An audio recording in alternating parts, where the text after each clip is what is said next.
Okay, I think I'm always doing my check here, but good evening, everyone.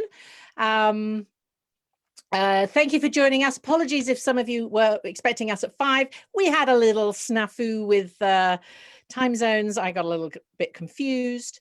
These things happen, but hopefully everybody is here. I'm just checking. I just like to be able to see that I'm live, because I can't see myself live, but I think I am. Okay, hold on. Let me just get my page set up. The joys of technology. Hold fire. Okay, yeah, we're good. So welcome everybody to our interview with WiseOcean. We are here today with Evelyne Chavent. Apparently I am pronouncing that correctly. Evelyne has possibly one of the nicest backdrops we've had to one of these sessions. One day I won't have to use my fake backdrop and I'll be somewhere exotic and I can I can show that off. But so we can see a few more people joining us. That is excellent.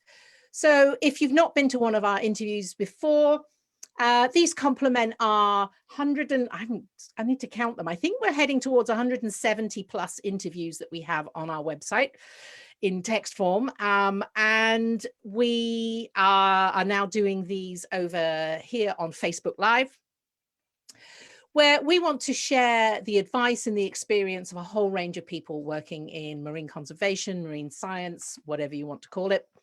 And we'll be going through our set series of questions, but we are very much hoping that you will be adding some questions to the comments, and we'll try and get to as many of them as possible. This is your opportunity to ask somebody who is a reef restoration manager working in the South Pacific in Moorea near Tahiti. Does that sound good enough for you?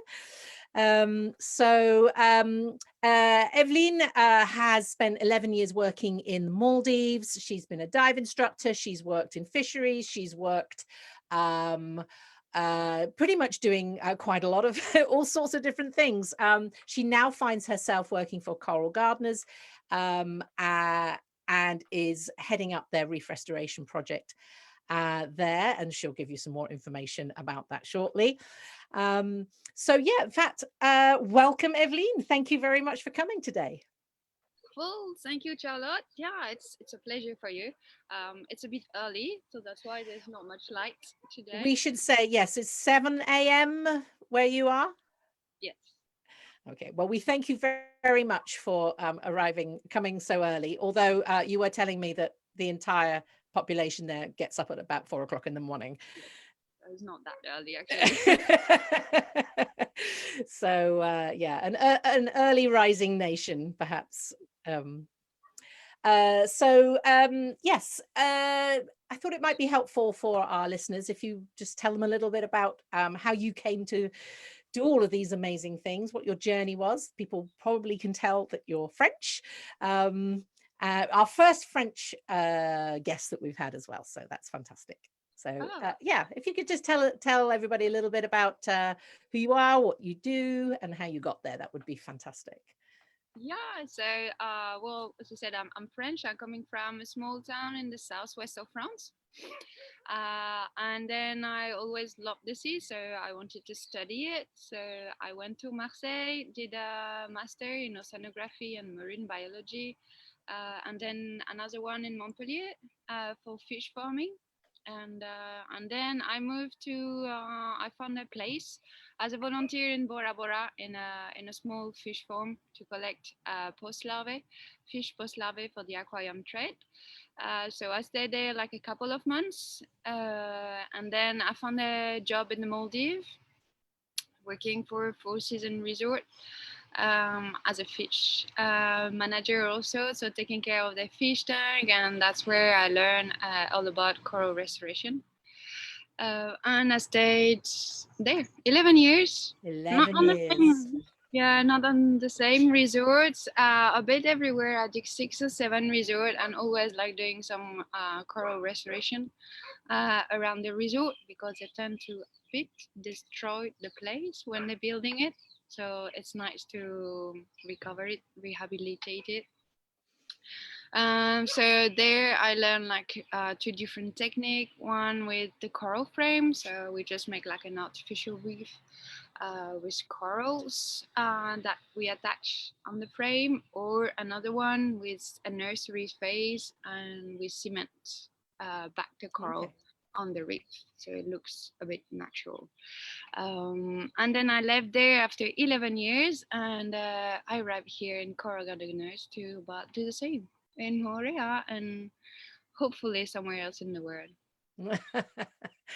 Yeah, I mean, a lot of marine biologists do end up in Maldives. It seems to be quite a hot spot for people, sort of, especially at the beginnings of their career, because there are opportunities to, you know, be a marine educator and as I say, work in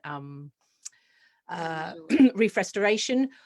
It's what's it like when you first go there as a young early career person? It's a bit of a shock, I would say, because you arrive in like a 5-star resort, so I'm not used to that.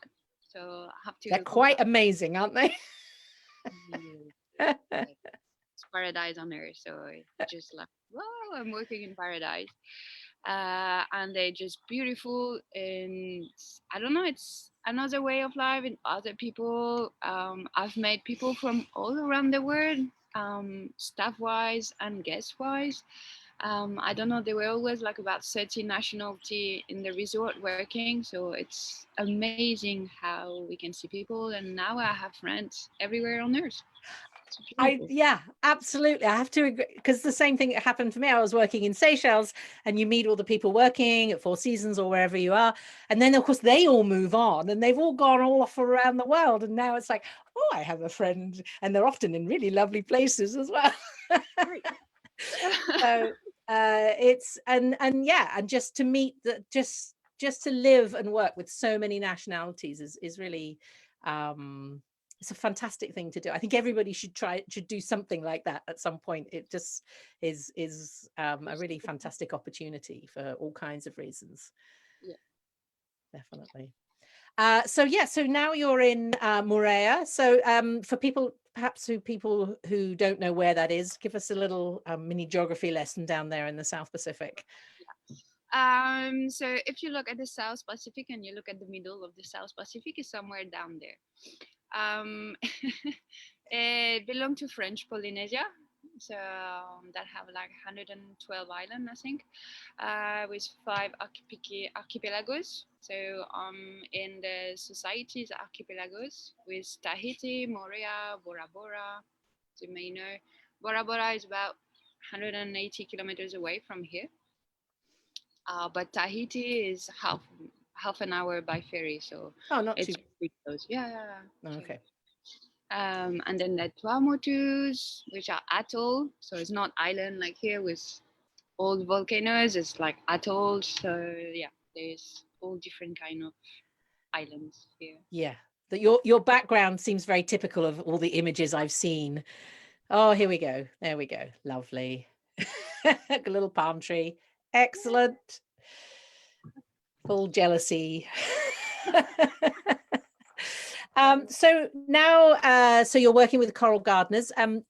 Again, perhaps not everybody knows what they do. Do you want to tell everybody what amazing projects they have?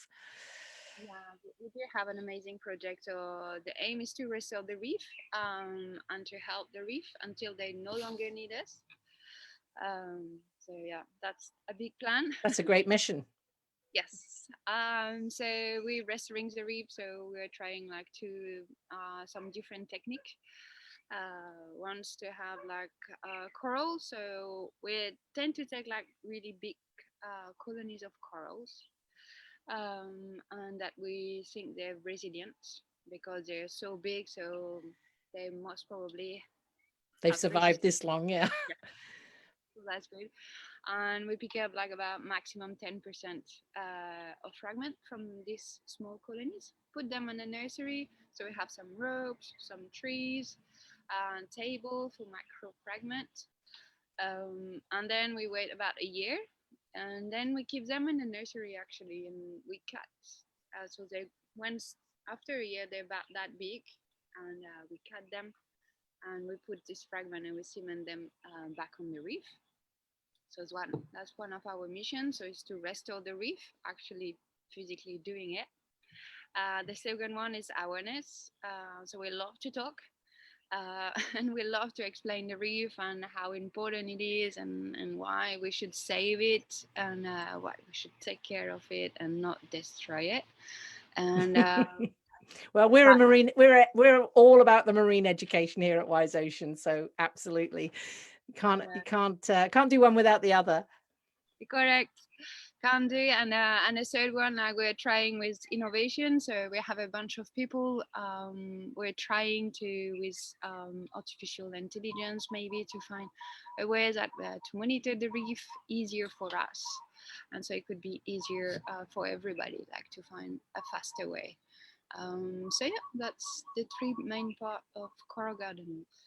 It's very exciting to see the innovation happening around reef restoration and so on. There's so many people with brilliant ideas that hopefully, you know, several of them will take off and you know, and really make a big impact. I'm sure they will. Very exciting times. I mean, it's sad that it's needed, of course, but yeah, really amazing things going on right now.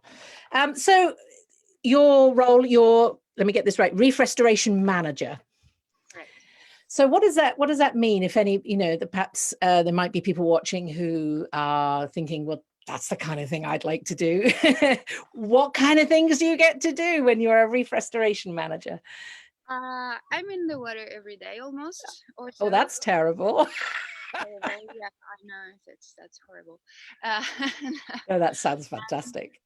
Yeah, and I manage a beautiful team of 5 people, 4 actually, because we have 5 in total. So Okay. So yeah, so it's just to take care of the nursery, the reef. It's all about planning where we put the nursery, where we're gonna transplant, how we're gonna do it, what do we need, what do we need to order, and just make sure like everything happens in a timely manner. So some of the regular manager stuff, which is, you know, just making sure everything happens and reminding people and making sure, like you say, making sure, and presumably as well, making sure you have what you need when you're in a place that is a little bit remote. Can be slightly remote, yeah. But you do get to go in the water a lot, so that's really great. Yeah. So, almost like every day. Like I will say like 3 to 4 days a week I'm in the water. That's fantastic. And the team that you work with, are they people from the community or people that come in from around the world? Or is it a mix? So we have like it's a mix. Well, French Polynesia it's belong to France still. So it's French. Well, it's easier when we speak in our language. So I have 3 people from Montpellier working in my team. So 2 brothers, Tayano and Maurite, and 1 Salome. So here they were born and raised here. Tayano and Maurite, they're the family of local. So they've been here like forever. So it's very nice to have them here because they know the reef, they know coral, and yeah, they know the island and they really want to take care of it. And then the last one, Johan, is a French fisherman. We arrived here and yeah, he just found us coral gardeners and loved corals and decided to stay here and help the reef. So very good. That sounds like a good a good life plan. Absolutely. So throughout all the different things that you've done, both in Maldives and now where you are now, what are the skills that you've you've ended up needing that you perhaps when you were at university never thought would be important, or perhaps when you were younger that you think, oh wow, I spend so much of my time doing this and I never thought I'd be Yeah, one I never thought I would need. That was back in the Maldives first. Never thought I would need to know how a water pump works and how like to glue pipes and so on. But that was fun. To build like I mean like to be able to build frames, to build structure, to yeah, to like practical skills. practicals like to anchor stuff down at 30 meters, and I'm like, oh, right, yeah, didn't think I would need that one day, but yeah. Yeah, it's I think developing those sort of wider skills, being able to, in some places, fix the boat engine, or the underwater drill, or whatever it is that you're using, is I think maybe they should have those sort of like enrichment opportunities at universities and things, sort of like alongside. It's like go, have a small sort of engineering background or something like that, is especially when you're working remotely, because everybody has to muck in. Yes, and you need to adapt and try to find a solution when you don't have used to work with this, and well, you can't have it, so well, let's find something else. Absolutely. I think island life, again, is something, it's not for everybody, but I think everybody should experience it as well, because it does. I don't know how you found it, but for me it helped to just accept things a little bit more, and like you say, be adaptable, and wait and make do with what, I mean, I think I was quite like that, but it really reinforced that living on an island. Yeah, Although, I've met people for whom it was not for them either. yeah, me too. Like, I mean, like we had a say in Maldives, and he was the same. Like, either you stay 3 months or you stay 10 years. Yeah, absolutely. If you want theatre and sort of after work cafe culture and things like that, that's it's well, certainly where I was, but there's so much else. You could go and have drinks on the beach after work. You can go on a hike. Well, here we are quite lucky. Tahiti is quite close by, and everything. So you got a bit of is it almost city life? Almost a city life. It's a city. It's a Yeah. small city. So good to have like some city life. That's nice. Yeah, that's good. Best of both worlds. Yes. Now, a lot of people, when they're at university, we go to a lot of career events and things, and it can seem a little daunting, finding a career. We know it's super competitive. It's often about who you know as well, and being there are. It's tough to sometimes find get the experience that you want. So what advice would you have for any of our viewers here today who are kind of just leaping into this world and want something like your life? I mean, what for you? I mean, when you described it, it sounded, I applied for this and I got this, and was it really that easy? Or maybe I mean, I guess for some people sometimes it does land like that, but I know not for everyone. It's not for everyone. It's not that easy. So I would say like, well, I was French, so my English was not good. So I knew I wanted to travel and work in that field. So what I did is Erasmus plan in university. Oh, okay. So Erasmus, yeah. Yeah, I spent it in Norwich. It was a beautiful year to learn English and to be able to speak it, because I knew like if I stay in France and I will not learn English. So first, if you don't speak English, but better to learn or to learn another language. It's always helpful. Yeah, absolutely. You're going to stand so many, as an English person, so many people in England don't have very much of a second language. And if you do, you're just going to stand out way more than from a lot of people by having another language. Really, really and plus you get to have another language, which is great. It's a win-win situation, that a second language, and also, like as you said, is practical experiences, volunteer wherever you can. What kind of volunteering did you do? I did in Seychelles, in between two life, in the Maldives, and I don't know the right people. I was lucky to meet people that I wanted to work with, and slowly, and then when I applied, it was from the same school that I went, the same uni that I went, so we knew the same professor, so it was all the time. So I don't know, for me, I think I was quite lucky. Well, I think you make your own luck as well. I think because if you go out and do things, then you're gonna. It is a small world, and then you meet people, don't you? And then, like you say, oh, I know so and so, or you studied under, and those. It's you still have to be able to deliver. You have to have the qualifications and everything else, but I think again you can go and do those volunteer opportunities and leave and not get anything from it. Or you can do and make an impression and speak, and express what you want as well. Ask questions. Absolutely. Question all the time. And maybe like the organization cannot take you now, but if you leave a good impression, and they will keep your CV, and when they need you, they will call you back. So keep in touch with them, share their Facebook posts, all that.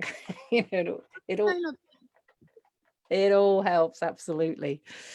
Just a reminder, if anybody has any questions, please put them in the comments. We're a little quiet today so far. And if you're watching this on catch up, please put questions in as well. We'll try and get to as many as we can after the event as well.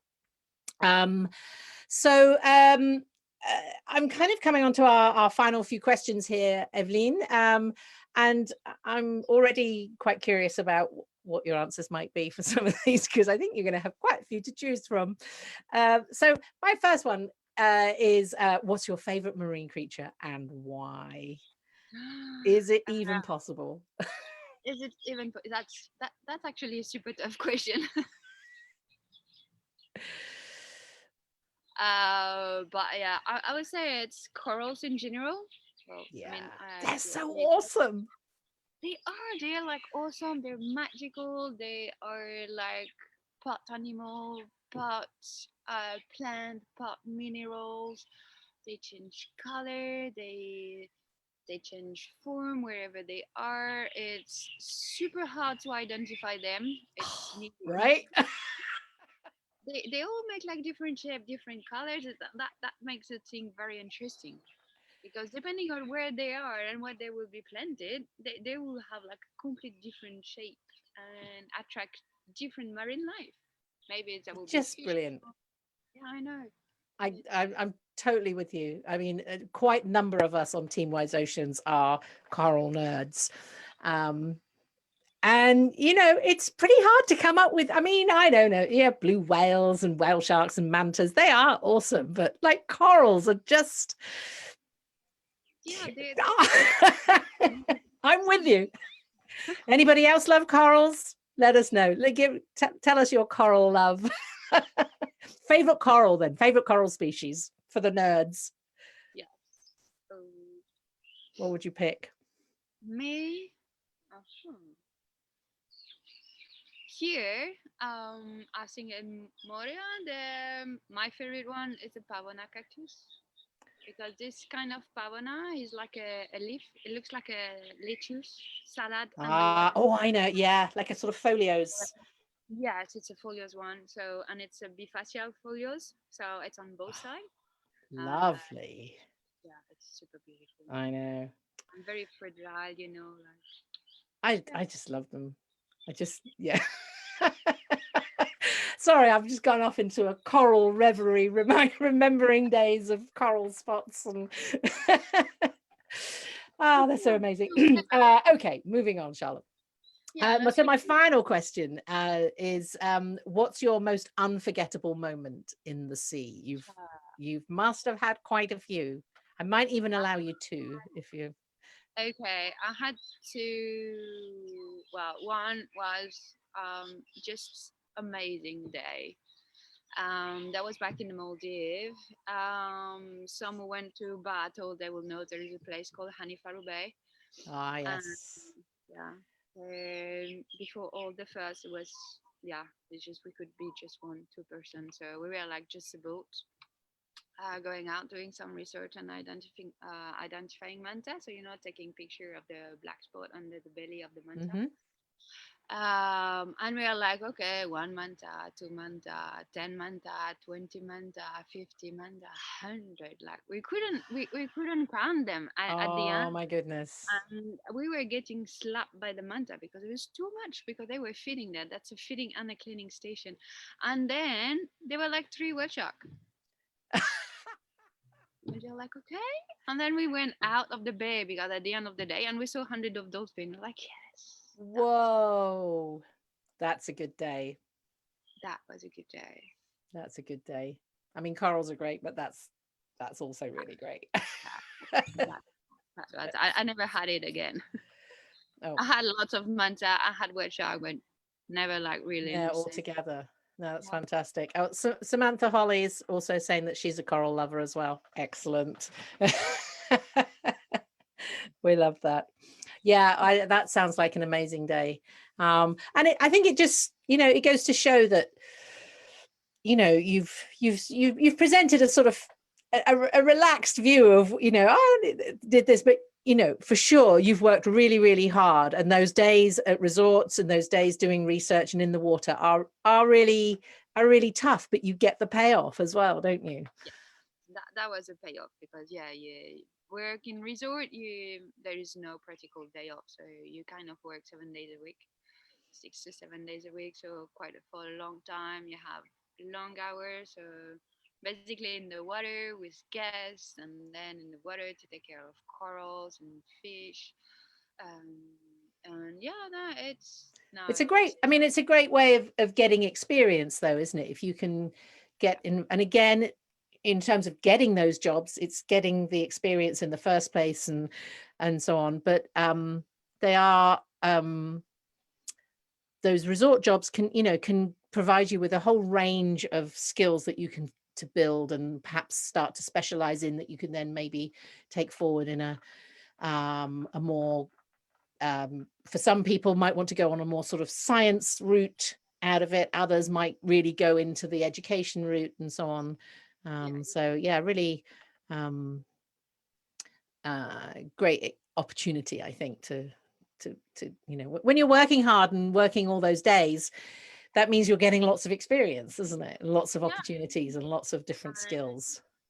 yeah, and we know like yeah, it's hard, but it's rewarding also because Absolutely. you're all the time with turtles, sharks, fish, and so it's beautiful. It's hard. You need to take care of people. Some will complain. Some will be hard. So come swim. Some will ask you how many fish are in the sea. Very hard to answer that question. Yeah. No, that's great. So what's the future holding for you at the moment? What's the next sort of short term, medium term down in Morea? What are you hoping to be Um, doing? so so the really short term is like for the next week or two. We have a nursery full of coral that is ready to transplant. So that's what we're gonna do. So we started already yesterday afternoon, and so today in about half an hour, 40 minutes, we'll be down there and transplant some more coral. Nice. So make some cement and put the coral wherever we want that it looks nice, and it could help to stabilize the reef also. So that's the near future. And if people want to support what you're doing, are there ways that people can find out more and support the project there? So yeah, so we have a website where we all over social media. So Facebook. Coralgardeners.org, I think. That's Coral. That's correct. So if you want to support us, you can adopt one of the coral. So what a fantastic thing to do. A great gift as well. yeah, it's a great gift for people because then you receive news of that coral, how it's growing at the moment. They're in the nurseries, and then slowly they will grow up, and once they're transplanting back on the reef, so you're actually like part of restoring the reef. Brilliant. Well, I would say to anyone who's watching this, then check that out and think about maybe your next gift that you need to do.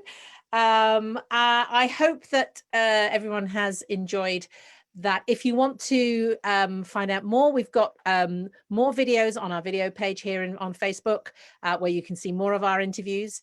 And if you go to our website, wiseoceans.com, as I say, we've got approaching around 170 interviews from people from a whole range of different jobs and things that they do. And of course, our job board, check that out for volunteer opportunities, and sign up to our newsletter. And whilst I'm on the plugging mode, next week is World Oceans Day on the 8th. We'll be doing a whole range of activities here on on our Facebook page, including one of my quizzes.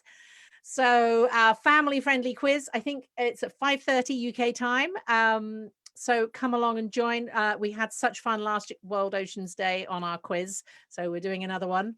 And I'll also be doing Saving Our Seas topic over on our Dive into the Classroom package as well. So come along and help celebrate our World Oceans Day.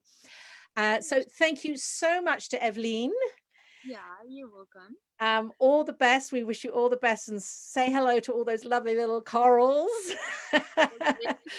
And thank you everyone else for joining. And as I say, if you're watching this on catch up and you've got questions, please put them in and we'll try and get to them when we can. So that wraps everything up for us today. So I will wave goodbye and always find my little button. So goodbye everybody, see you next time. We've got another interview coming up next month, so it's all happening. Bye.